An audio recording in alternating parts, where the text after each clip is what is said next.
Olá IPCA, hoje é sexta-feira, dia 3 de outubro de 2014. Nós estamos juntos há 768 dias lendo a Bíblia e hoje leremos os Salmos 102 e 125. Como dissemos no vídeo de ontem, esses salmos não têm também maiores indicações do período em que foram compostos. As circunstâncias nas quais estes salmos foram compostos não são indicadas no texto. No entanto, a partir daquilo que os salmos dizem, nós podemos especular que possam se encaixar neste período. O Salmo 102, por exemplo, começa falando de um aflito que está desfalecido, que derrama sua queixa perante Deus, e ele fala muito do seu sofrimento nos 7 primeiros versos, mas no 8º verso ele diz assim: os meus inimigos me insultam a toda hora e furiosos contra mim praguejam. Que inimigos seriam esses? Bom, se a gente continua lendo, a gente vê que no verso 10, esses são inimigos que surgiram por causa da indignação e da ira de Deus, que depois de ter exaltado o seu povo, o abateu. E aí a gente pensa, naturalmente, na elevação de Jerusalém como a cidade de Deus, mas também na sua queda. Aí então, o salmista diz que está em grandes dificuldades e Deus, que permanece eternamente, é o único que pode socorrê-lo. E aí no verso 13 ele clama: levantar-te-ás e terás piedade de Sião. É tempo de te compadeceres dela, já é vinda a sua hora.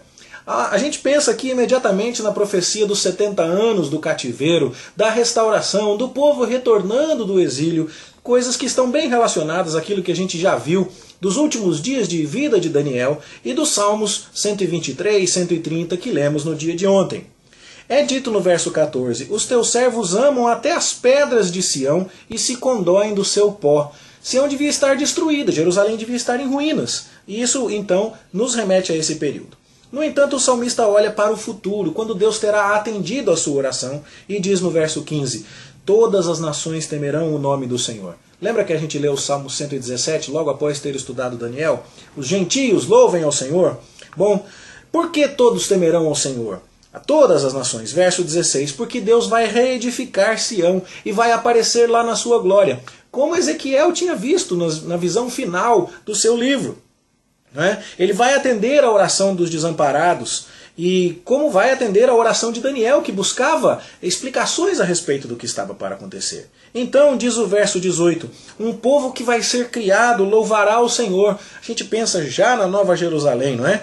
Que desceu do seu santuário, baixou a terra, diz o verso 19, para ouvir o gemido dos cativos. Quem são os cativos? São aqueles que agora são escravos dos persas e que antes tinham sido escravos dos babilônicos. Libertar os condenados à morte, a fim de que seja anunciado em Sião o nome do Senhor, o seu louvor em Jerusalém, quando se reunirem os povos e os reinos para servirem ao Senhor.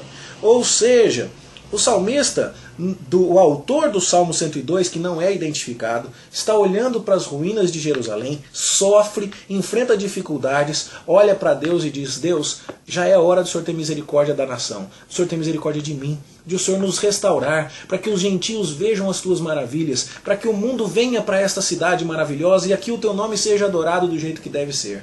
Que coisa linda essa oração. Uma oração teologicamente informada, como foi a oração de Daniel, lá no capítulo 9. E assim termina o Salmo no verso 28.